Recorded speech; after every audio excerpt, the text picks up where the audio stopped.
Tegar mengamati tanpa ekspresi. Perlahan ia berkata, "Sekte Pangiwa, Pangiwa." Ulang-ulang belum paham. Aliran kiri.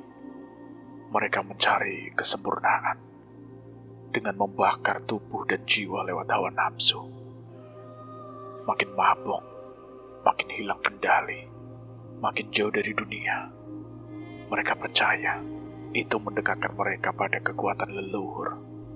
Ulangnya menelan ludah. Jadi, ini ibadah yang mereka omongin tadi. Tegar hanya mengangguk. Sementara itu, suara gamelan makin keras. Nada-nadanya tak wajar, seperti dimainkan tangan yang bukan manusia. Mereka berdua berpindah posisi diam-diam, mengamati kerumunan itu dari balik gelap. Tiba-tiba Ujang menunjuk ke panggung. "Gar, itu Pak Baskoro kan?" Tegar menyipitkan mata. Di tengah keramaian terlihat seorang pria tua dengan jubah gelap, berdiri tegak memantau dari belakang altar. Wajahnya tenang bahkan tersenyum, tapi matanya kosong, seperti tak ada jiwa di dalamnya. "Baskoro tuan tanah itu," Ujang mengangguk. "Dia calon kepala desa. Anak buahnya sering ngirim hasil panen ke pasar. Tapi aku gak pernah tahu dia ikut-ikut ginian." Tegar tak menjawab. Perhatiannya tertarik pada sosok lain. Di tengah panggung berdiri seseorang dengan pakaian lengkap kesenian. Rompi tua, celana pendek batik, dan sebuah topeng kayu. Topeng itu tampak sangat tua, hitam, penuh retakan, dan bermata kosong. Meski wajahnya tertutup, entah kenapa aura sosok itu membuat udara di sekitar terasa lebih dingin. "Pementasan pembawa petaka itu pakai topeng kan?" "Iya, Gar. Dan topengnya, apa mungkin itu topengnya?" "Yang pasti, topeng yang digunakan itu bukan benda biasa." "Mereka pelakunya, Gar?" "Ya belum tentu, Jang. Tapi topeng itu kunci. Bisa jadi dia bukan sekedar penari, tapi perantara." Mereka semakin mendekat. Suara gamelan yang awalnya lirih kini terdengar lebih nyaring, mengalun cepat seperti panggilan dari dunia lain. Bukan lagi sekedar musik, ada sesuatu yang tak kasat mata bergerak bersamanya. Irama yang menyeret jiwa masuk ke dalam kegelapan. Di tengah cahaya obor dan asap dupa yang mengepul, pesta dosa itu mencapai puncaknya. Orang-orang menari, menjerit, tertawa, dan merintih, memuaskan nafsu seperti hewan tanpa akal. Suara desir kulit beradu, cangkir yang beradu, dan tawa yang melengking bergema bercampur dalam satu simfoni kegilaan. Lalu muncul para penari bertopeng. Mereka melangkah ke tengah panggung, tubuh mereka meliuk dengan gerakan patah dan tidak alami.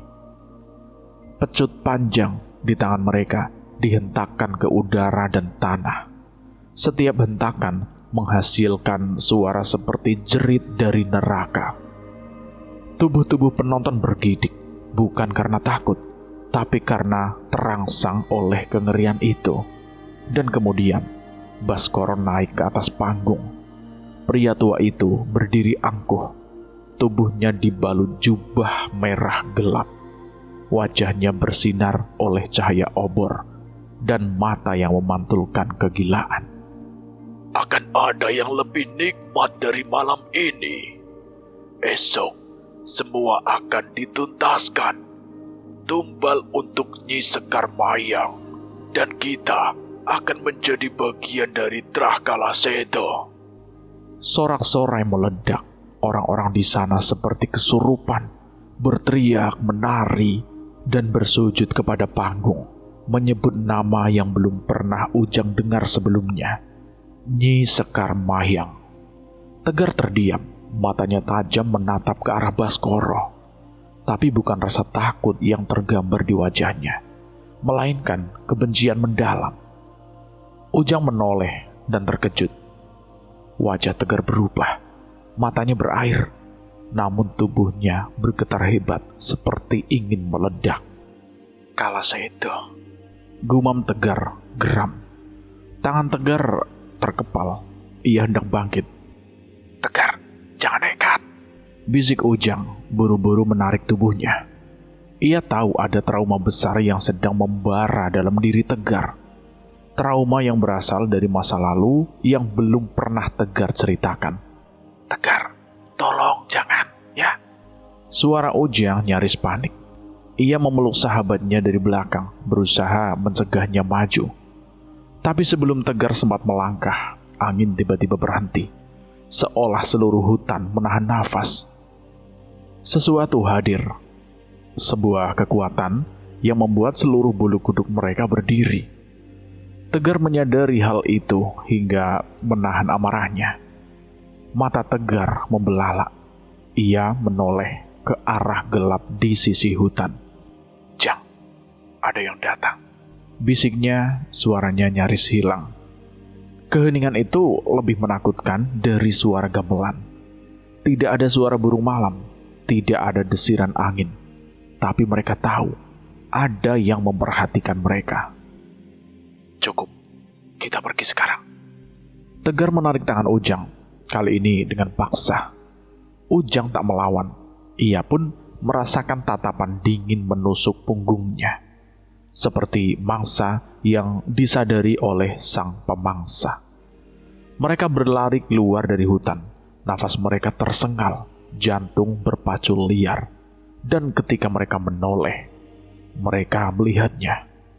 Sosok perempuan, anggun dan mengerikan. Ia berdiri diam di ujung hutan, mengenakan kebaya hitam lusuh yang menjuntai hingga menyapu tanah. Rambut panjangnya tergerel liar, menutupi sebagian wajahnya. Matanya seluruhnya putih, tapi tak ada pupil, tak ada iris, hanya kehampaan yang menatap dalam-dalam. Bibirnya merah darah, dan dari sudut bibir itu menetes cairan merah segar yang tak mungkin salah dikenali. Ujang tercekat, mulutnya terbuka tanpa suara. Tegar menatap perempuan itu dengan rahang mengeras. Mereka tahu, itu bukan manusia. Itu Nyi Sekar Mayang. Makhluk itu tidak bergerak, tapi seluruh alam di sekitarnya seperti membeku. Bahkan daun yang tertiup angin berhenti di udara. Tegar menarik Ujang keluar hutan tanpa sebelum hawa ketakutan itu menjangkau mereka.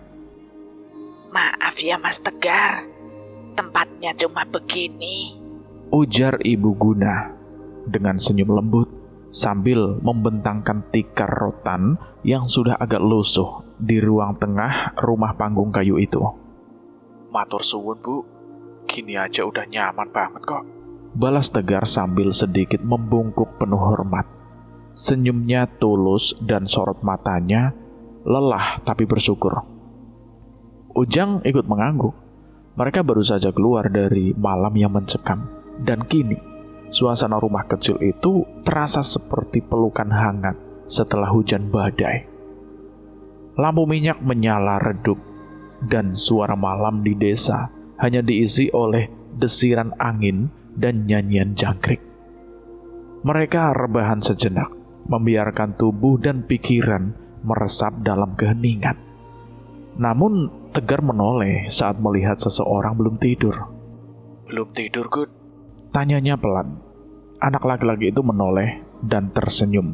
Lalu, "Belum Mas, masih mau main," jawabnya sambil tetap duduk di dekat pelita, memegang sebuah topeng kayu berwarna merah menyala dengan dihiasi bulu dari ekor kuda.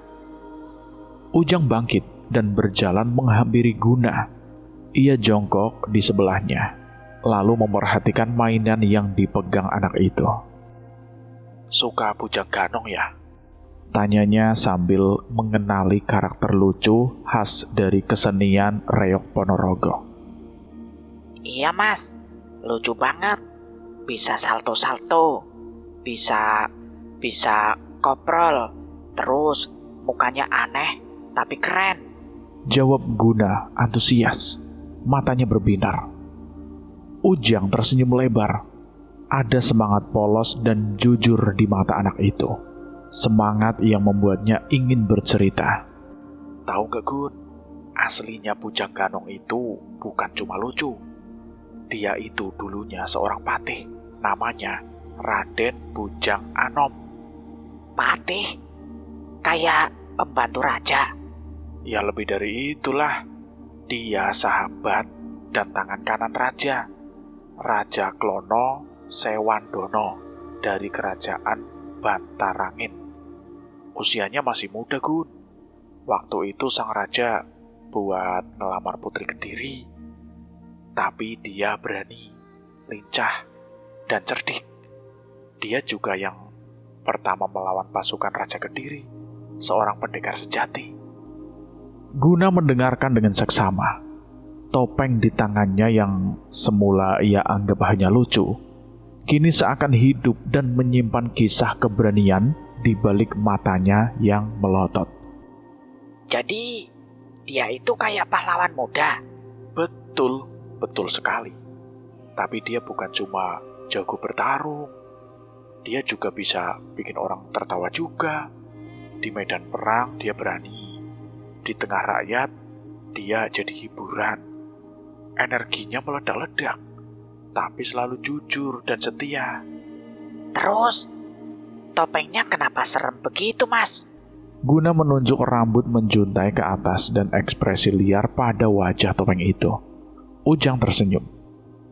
Topeng itu melambangkan semangat anak muda, liar, bebas, penuh ide dan tenaga. Tapi di balik itu semua, ada arti yang tulus untuk berbakti dan melindungi.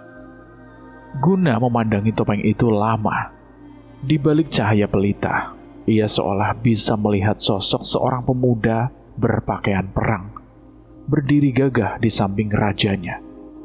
Matanya tajam, senyumnya nakal, tapi langkahnya pasti. Wah, keren banget. Bisiknya pelan. Dari kejauhan, Tegar memperhatikan mereka dan tersenyum. Ada kehangatan yang merambat perlahan di hatinya.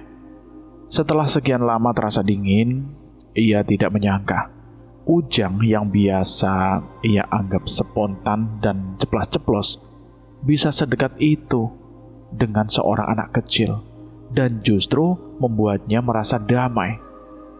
Tak lama, Ujang pun menyusul Tegar ke teras rumah.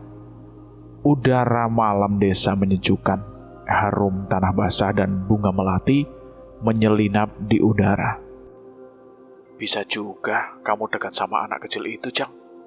Kata Tegar sambil tersenyum, menyeruput kopi hitam yang baru disajikan oleh Ibu Guna.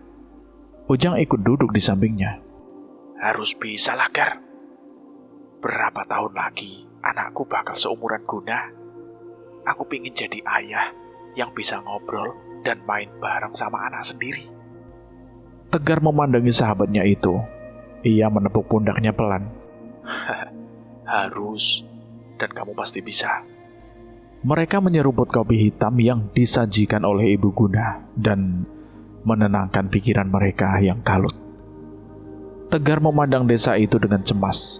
Ingatan akan masa kecilnya membuatnya tidak rela jika harus ada desa yang bernasib sama seperti desanya.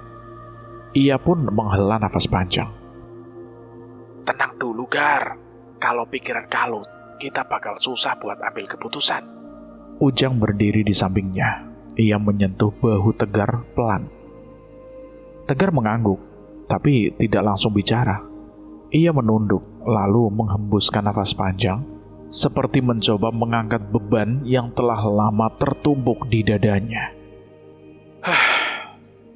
Aku cuma gak mau desa ini bernasib sama seperti desaku dulu, Jang. Aku tahu persis rasanya kehilangan segalanya. Ujang menoleh cepat. Keningnya berkerut. Selama ini ia hanya tahu Tegar sebagai orang pekerja keras di pasar, periang, cerdas, dan terkadang misterius. Tapi soal masa lalunya, Tegar selalu tertutup rapat, dan sekarang nada suaranya berat, penuh luka. Desamu, keluargamu, kenapa, Gar? Tanya Ujang pelan. Tegar terdiam lama sebelum akhirnya membuka mulut. Seluruh keluarga aku dibantai, Jang. Bukan karena perampokan, bukan karena perang, tapi karena kutukan, karena ilmu hitam. Dan nama yang disebut oleh orang-orang gila di ritual kemarin, Trahkala Sedo, merekalah pelakunya. Ujang mundur setapak. Gar, kamu serius? Suaranya tercekat. Tiba-tiba semua potongan mulai masuk akal. Kemarahan Tegar saat mendengar nama itu. Sorot matanya yang berubah saat menyaksikan ritual di hutan. Dan tatapan kosong yang ia sembunyikan setiap malam. Tegar menoleh sejenak ke arah Ujang. Ia tahu saat ini Ujanglah satu-satunya orang yang dekat dengannya dan paling ia percaya. Tolong, jaga rahasia ini, Jang. Aku satu-satunya orang yang selamat dari pembantaian Trahyuda Prana. Seharusnya aku terus menjalani hidup sebagai kuli pasar dan membangun hidup baru dan melupakan nama keluargaku, Yuda Prana. Seluruh pewaris Trahyuda Prana dibekali karomah untuk mengobati sesuatu yang berhubungan dengan gaib. Bapakku pun mantri. Kami adalah ancaman bagi Trahkala Sedo hingga mereka menghabisi keluargaku dengan kutukan Keranda Tulah. Dan sejak selamat dari kejadian itu, kamu hidup sendiri sampai akhirnya kita bertemu di pasar. Tegar tersenyum dan mengangguk. Ia sadar bahwa pertemuannya dengan Ujang dulu adalah titik balik dari hidupnya. Siapapun kamu tetap Tegar, sahabatku. Yang penting, pastikan tak ada lagi yang mengetahui hal ini selain aku. Iya, Jang. Terima kasih. Malam berlalu cepat, namun ketenangan yang mereka harapkan tidak datang. Saat matahari baru saja terbit, suara teriakan mulai terdengar dari sudut-sudut desa. Jeritan dan rintihan orang kerasukan pecah dari rumah ke rumah, menggema di udara pagi yang seharusnya tenang. Tegar bangkit dari duduknya, matanya tajam. Ia menoleh ke Ujang yang juga sudah berdiri, sama waspadanya. Mantri-mantri itu, mereka bukan mengobati. Mereka cuma memastikan korban gak dibawa keluar desa, agar tetap terikat oleh kutukan yang mengurung desa ini. Ujang mengangguk pelan, wajahnya suram. Oh, ternyata selama ini begitu ya, Gar. Tiba-tiba langkah kecil menghampiri mereka. Guna berdiri di antara keduanya. Wajahnya cemas, tapi matanya memancarkan keberanian yang tak biasa untuk anak seusianya. Mas Tegar, Mas juga bakal nolongin mereka kan? Mereka itu orang tua teman-teman Guna, Mas. Suaranya lirih tapi penuh harap. Tegar berlutut, mengelus kepala Guna dengan lembut. Tatapannya lembut namun penuh janji. Doakan Mas Guna. Mas gak akan biarin mereka terus menderita. Ujang menatap sahabatnya. Lalu, apa rencanamu, Gar? Tegar berdiri, pandangannya menatap jauh, seolah melihat sesuatu yang belum terjadi. Kunci kekuatan mereka itu ada di pementasan. Mereka akan muncul malam ini. Aku harus masuk ke sana dan mengacaukannya dari dalam. Ya, mengacaukan? Ujang mengangkat alis, bingung. Aku akan ikut tampil, menyusup sebagai salah satu penari. Dan ketika waktunya tiba, aku akan menghadapi pengguna topeng terkutuk itu. Hanya itu cara tercepat untuk memutuskan kutukan ini, menyerang jantung ritualnya. Suara Tegar mantap, tidak goyah. Ujang menghela nafas panjang. Gar, itu gila. Mereka itu bawahan Trakolo Sedo. Bahkan mungkin salah satu dari mereka adalah pemimpinnya. Kalau mereka mengenalimu, kamu pasti akan diburu. Mungkin dibunuh. Tegar menyandarkan tubuhnya ke dinding kayu rumah itu. Tatapannya berat, tapi tidak ragu. Ia tahu resikonya, tapi ia juga tahu diam saja bukan pilihan. Saat itu, Guna kembali menghampiri mereka. Kali ini membawa sesuatu di tangannya. Topeng Bujang Ganong. Topeng yang semalam mereka bicarakan panjang lebar.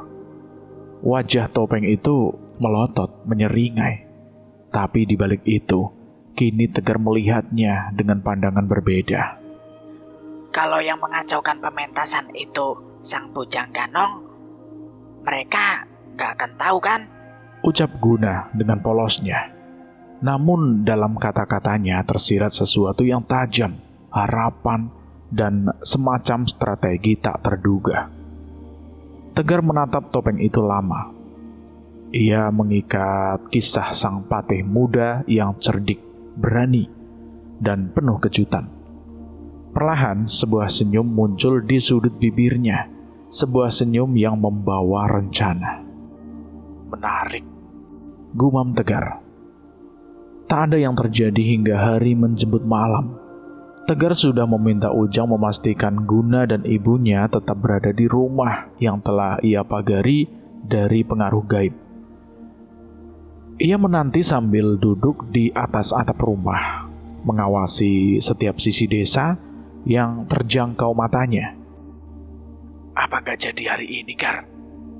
Mereka pasti datang, Jang. Tidak ada hari lain selain hari ini. Balas Tegar. Mereka benar-benar menunggu lama. Saat matahari terbenam, suara teriakan dan rintihan korban kesurupan masih terdengar. Dan saat malam hendak menjemput puncaknya, tiba-tiba, dong!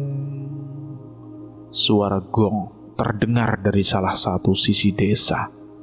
Sekumpulan orang berpakaian penari dan pemain gamelan berjalan berarakan menuju lapangan desa. Tak perlu persiapan lama hingga suara trompet bambu dan gamelan berbunyi. Suara itu seolah sebuah pertanda akan dimulainya kekacauan. Sakit!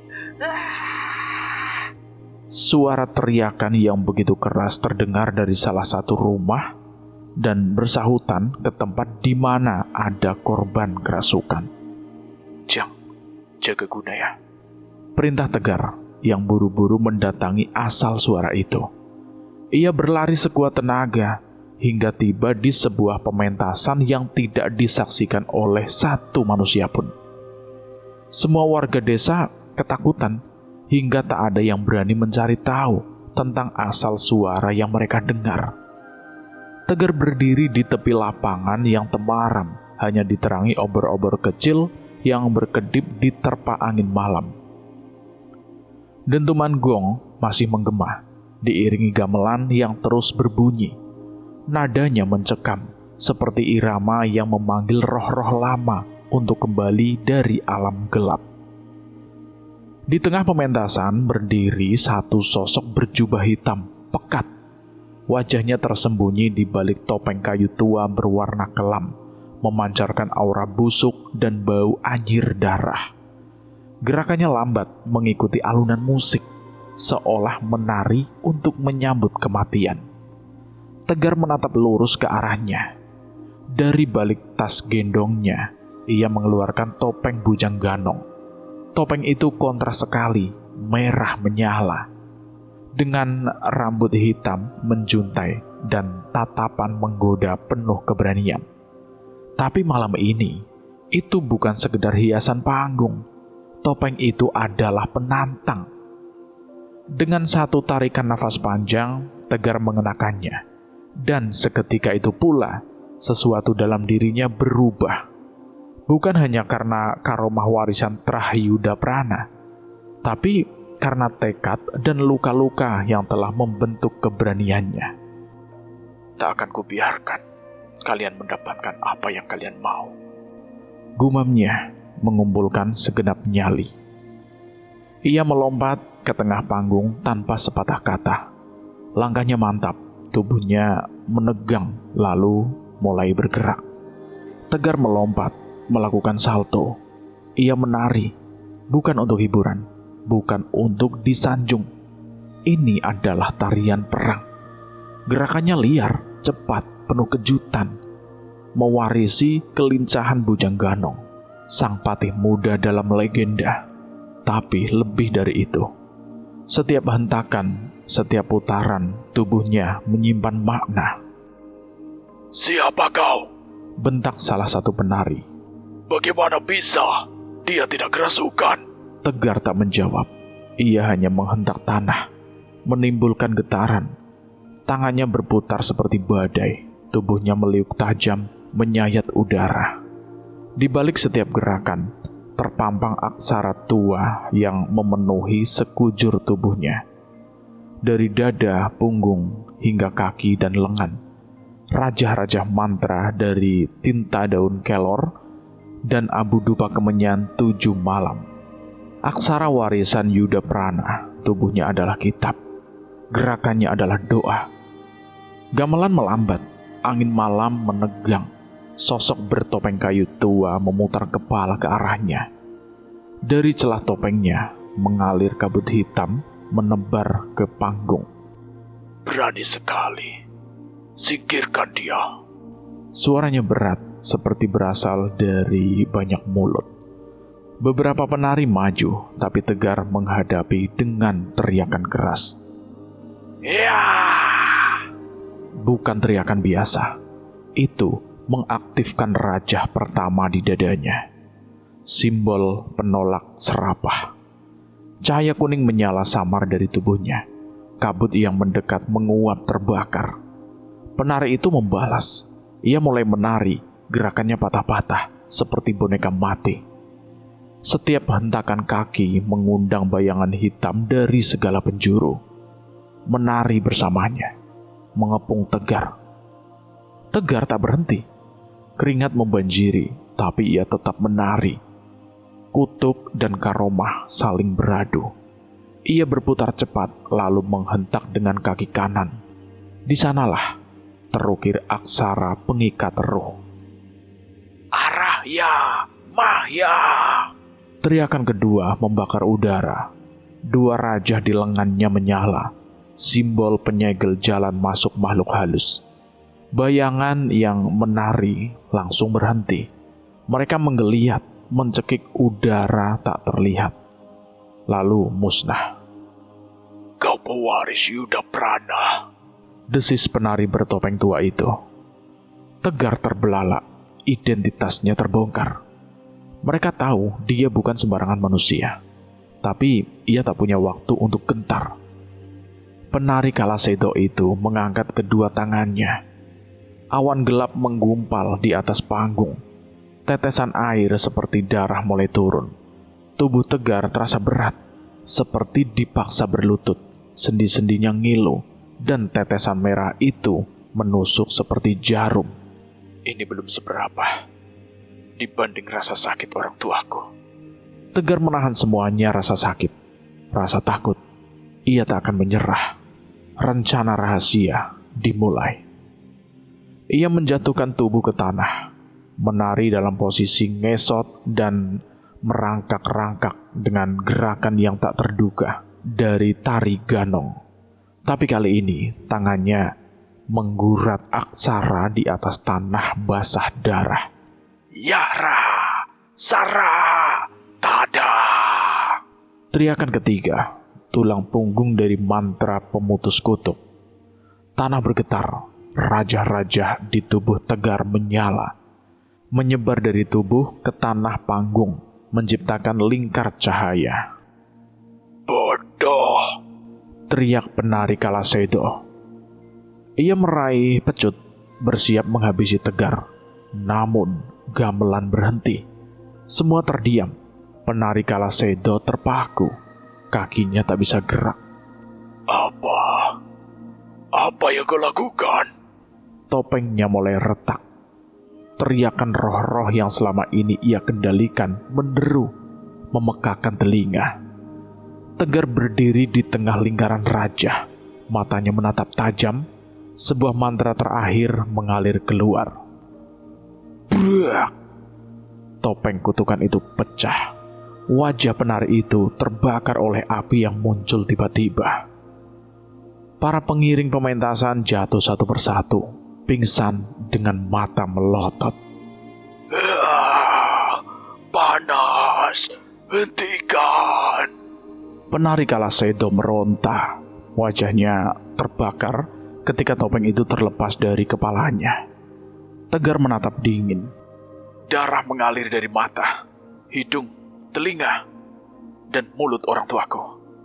Mereka mati karena kalian. Kalian pantas menerima kematian paling mengerikan. Ucap Tegar penuh dengan dendam. Ampun, hentikan. Mengampuni. Bukan aku yang membakarmu. Itu topeng yang kau dewakan, yang menarikmu ikut mati bersamanya. Mata penari Kalasedo itu melotot, penuh penyesalan. Tapi semuanya sudah terlambat. Hancurnya topeng berarti kematian bagi penggunanya. Tiba-tiba, teriakan kesakitan menggema dari berbagai penjuru desa. Tapi kali ini berbeda. Jeritan itu terdengar seperti pelepasan dari belenggu. Satu persatu korban kerasukan tersadar. Tubuh mereka rebah dengan nafas tersengal, namun kini bebas. Sunyi. Gamelan berhenti. Obor meredup. Tapi langit malam nampak lebih terang daripada sebelumnya. Tegar berdiri tegak di tengah panggung yang kini hening. Ia menarik nafas panjang dan menatap ke langit. Sudah selesai, gumamnya. Namun di balik bayang-bayang, seseorang muncul. Baskoro. Ia yang selama ini bersembunyi, menanti malam puncak untuk kemenangannya.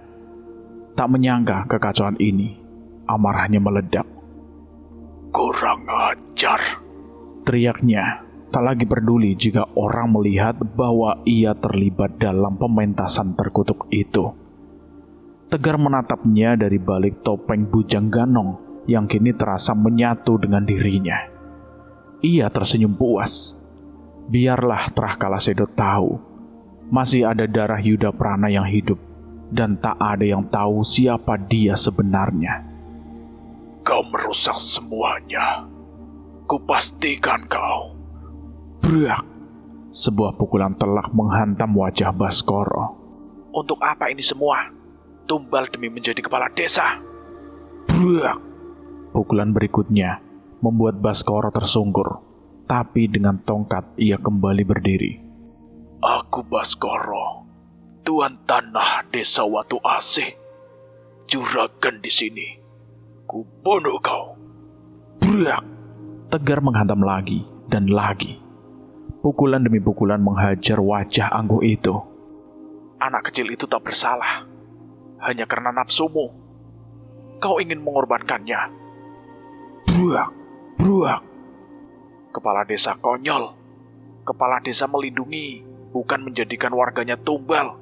Bajingan. Dak! Dak! Wajah Baskoro kini babak belur. Tapi Tegar belum puas. Kau tahu berapa banyak anak akan jadi yatim piatu jika rencanamu berhasil? Tegar mengangkat tangan, siap mengayunkan pukulan terakhir. Tapi... Cukup sudah, cukup. Seseorang menahan tangannya. Tegar menoleh. Ujang berdiri di sana, menahan tangan Tegar dan menarik tubuhnya menjauh. Warga desa sudah melihat semuanya. Mereka tahu Baskoro sudah habis. Tegar dan Baskoro menoleh. Beberapa warga kini mulai berdatangan ke lapangan, menyaksikan semuanya dengan mata kepala sendiri. Namun ketegangan belum berakhir. Baskoro meraih buhul yang tersembunyi di balik pakaiannya. Dan saat itulah dari balik panggungnya muncul seorang perempuan berdiri anggun mengenakan kebaya hitam lusuh. Rambutnya panjang tergerai, matanya seluruhnya putih. Nyi Sekar Mayang. Sosok itu menebar aura kematian. Keberadaannya seperti pisau dingin yang menempel di tengkuk siapapun yang melihatnya. Kau datang, Nyi. Saatnya kita tuntaskan ini. Jangan biarkan mereka hidup, teriak Baskoro. Sekejap, tubuh Ujang dan warga yang hadir menegang. Mereka tak bisa bergerak, seolah dirantai oleh kekuatan yang tak terlihat. Sial. Tegar bersiap bertindak, namun sebelum sempat bergerak, darah mulai mengalir dari mata Baskoro. Kesepakatan kita belum selesai, Baskoro. Tumbal yang kau janjikan, tak kau berikan. Suara Nyi Sekar Mayang pelan, namun menggema dalam jiwa. Bukan aku. Dia yang menggagalkannya. Tapi Nyi Sekar Mayang hanya mendekat. Ia menjambak rambut Baskoro, lalu berbisik ke telinganya. Perjanjianku bukan dengannya, tapi denganmu. Dan manusia yang mengingkari janji hanya layak menjadi pelayan bangsa kami. Sakit. Mata Baskoro membelalak. Darah meleleh dari matanya, hidungnya, telinganya, mulutnya. Ia terjatuh, tubuhnya kejang berat, tak mampu menahan penderitaan. Dengan puas, makhluk Kalasedo itu menarik roh Baskoro. Ia menyeretnya pergi tanpa ampun. Tegar hanya berdiri, bersiaga. Namun Nyi Sekar Mayang tidak menyerang. Ia hanya menoleh, lalu menghilang ke dalam kegelapan. Beberapa saat setelah kepergiannya, Tegar melepaskan topengnya. Ujang yang masih menggenggam tangan Tegar menatap wajah temannya dengan cemas. Darah mengalir dari mata dan hidung Tegar. Kau menahan kutukannya. Tak ada cara lain, Jang. Jawab Tegar lemah. Malam yang begitu panjang akhirnya berakhir. Ujang memapah Tegar menuju rumah Guna. Langkah kaki mereka menyusuri jalan tanah yang masih basah oleh embun. Sisa kabut menggantung rendah. Namun hawa kematian yang sempat menyelimuti desa telah mereda. Ujang memapah Tegar pelan-pelan. Tubuh sahabatnya itu limbung, namun sorot matanya tetap kuat. Sesampainya di rumah Guna, suara pintu kayu berderit disambut keheningan. Guna duduk di pojok ruangan, meringkuk dengan selimut lusuh. Matanya sembab, tubuhnya masih gemetar. Melihat Tegar datang, anak itu langsung menunduk, takut, malu, dan bingung. Namun tak lama, ia merasakan sebuah tangan menyentuh kepalanya. Tegar duduk perlahan di sebelahnya, meski masih lemah. Ia tersenyum, sedikit darah masih mengering di sudut hidungnya. Sudah, tak apa-apa Guna. Suaranya lembut, hangat seperti pelukan yang tak terlihat. Guna menggigit bibirnya, menahan air mata yang sejak tadi membendung di pelupuk. Aku takut, Mas. Kalau aku tidur, nanti aku kerasukan lagi. Ucapnya lirih. Tegar tersenyum. Ia menatap topeng bujang ganong yang masih ada di pangkuannya. Topeng yang pernah ia pinjam dari Guna. Kau tahu kenapa aku pakai topeng ini? Tanyanya. Guna menggeleng pelan. Karena kadang dunia terlalu jahat untuk wajah asli kita. Tapi topeng bukan untuk menyembunyikan diri. Kadang, topeng itu jadi pelindung, tempat kita membangun keberanian. Ia menoleh menatap Guna dalam-dalam. Tapi kamu, Guna, kamu nggak butuh topeng. Kamu hanya butuh satu hal. Apa itu, Mas? Suara Guna kecil namun penuh harap. Tegar tersenyum lagi, lebih hangat dari sebelumnya. Keyakinan bahwa kamu berharga. Bahkan saat dunia belum melihatmu. Guna tertunduk, tapi kali ini bukan karena takut, melainkan karena hatinya mulai percaya. Ia menyeka air matanya sendiri. Tegar menghela nafas, lalu lanjut berkata dengan suara pelan tapi penuh keyakinan.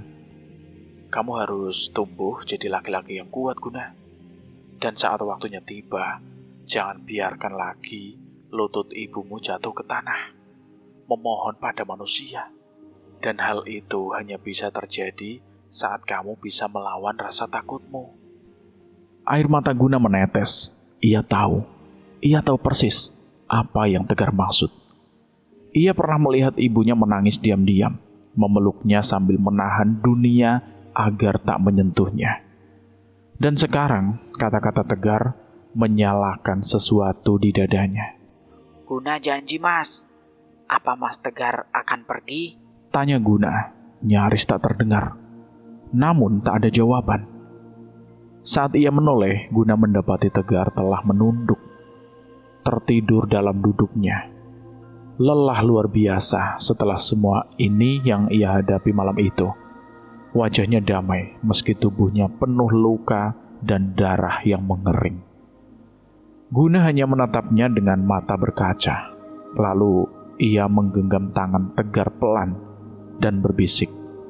Aku janji, Mas. Angin sore berhembus kencang, membawa debu jalanan saat mobil-mobil melintas cepat di jalur provinsi. Di pinggir jalan, dua sosok berjalan beriringan, Tegar dan Ujang. Langkah mereka mantap meski debu dan panas menyergap. Harus jalan kaki nih, Keluh Ujang mengusap keringat di lehernya. naik kendaraan dari terminal aja, Jang. Hari ini nggak kerja, jadi harus irit ongkos dong. Jawab Tegar sambil nyengir. 1 jam jalan kaki, Gar. Aku mending ngangkut 10 karung pasir deh daripada beginian. Ternyata kamu selemah itu ya. Goda Tegar dengan nada menggoda. Jangan nyatain ya. Awas kalau kamu nanti yang duluan ngeluh. Sahut Ujang ketus. Percakapan kecil itu, meski sederhana, membuat perjalanan mereka terasa ringan. Namun kehangatan itu seketika tergantikan dengan kesunyian mendadak. Saat sebuah mobil mewah berhenti tidak jauh di depan mereka. Dari mobil itu, turunlah seorang lelaki tua berjubah panjang. Tubuhnya tegap dan sorot matanya tajam. Ia disusul oleh asistennya yang segera menyusul langkah sang majikan. Ki Gembong, kenapa minta berhenti di sini? Tanya sang asisten pelan. Tegar dan Ujang menghentikan langkah mereka, saling melirik penuh tanya. Siapa itu, Gar? Gak tahu, Jang. Tapi Tegar mengernyit, firasat buruk merambati tengkuknya. Ada sesuatu dari pria itu, Ki Gembong, yang terasa asing. Namun mengusik, seperti perasaan dari sebuah kejadian yang tak diingat. Ki Gembong berjalan pelan ke arah mereka, tak berkata apa-apa, hanya sorot matanya yang menusuk, seolah menilai, mengenali, atau mungkin menanti. Namun sebelum langkah-langkah itu menjadi pertemuan, suara klakson memecah ketegangan. Tit! Sebuah mobil kecil berhenti di sisi jalan. Dari balik jendela muncul wajah yang dikenali. Tegar, Ujang, ngapain jalan kaki? Sini naik. Seru Wahyuni dari dalam mobil. Tegar dan Ujang saling pandang, setengah lega. Loh, Mbak Wahyuni, kok bisa nemuin kita di sini toh? Tanya Tegar sambil masuk ke dalam mobil. Aku nyari kalian ke pasar. Kata Mbok Tun, kalian ke desa Watu Asih. Pas aku samperin, udah gak ada. Untung ketemu di sini. Jawab Wahyuni. Sita yang duduk di kursi kemudi menoleh sambil tersenyum.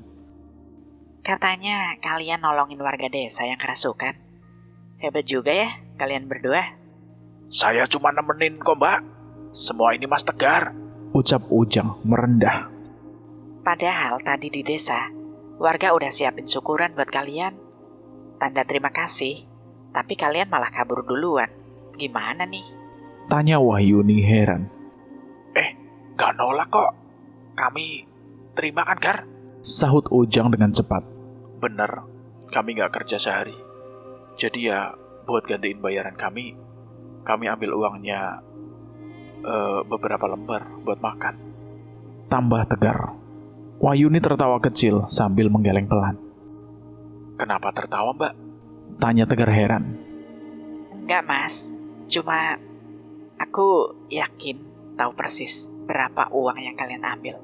Ucap Wahyuni sambil menoleh, menatap mereka dengan senyum lembut. Mobil kembali melaju, membawa mereka menjauh dari jalanan berdebu itu. Tapi dari balik kaca jendela, Tegar sempat melirik kembali ke arah mobil mewah tadi. Ki Gembong masih berdiri di sana, tak bergerak, hanya menatap mobil mereka yang menjauh. Mata mereka bertemu sejenak, tidak ada sapaan, tidak ada senyum, tapi perasaan Tegar menangkap sesuatu. Wajah itu akan muncul lagi. Dan entah kenapa, hatinya yakin kisah belum benar-benar selesai. Namun di dalam mobil, tawa kecil kembali terdengar. Ujang mulai berkelakar. Wahyuni menjawab dengan sabar, dan Sita ikut menimpali. Tegar bersandar di kursi, memejamkan mata sejenak. Di antara semua misteri dan kegelapan yang telah ia lewati, satu hal terasa pasti sore itu, bahwa harapan selalu punya tempat untuk pulang. Cerita ini selesai sampai di sini.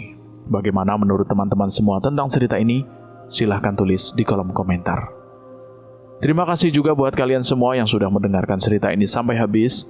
Semoga kalian sehat selalu, panjang umur, bahagia selalu, dan selalu dimudahkan segala urusannya. Dan buat kalian yang baru bergabung di channel ini, silahkan klik tombol subscribe dan tombol loncengnya, agar kalian tidak ketinggalan cerita terbaru dari kami. Saya mohon maaf jika ada kesalahan kata. Saya pamit undur diri.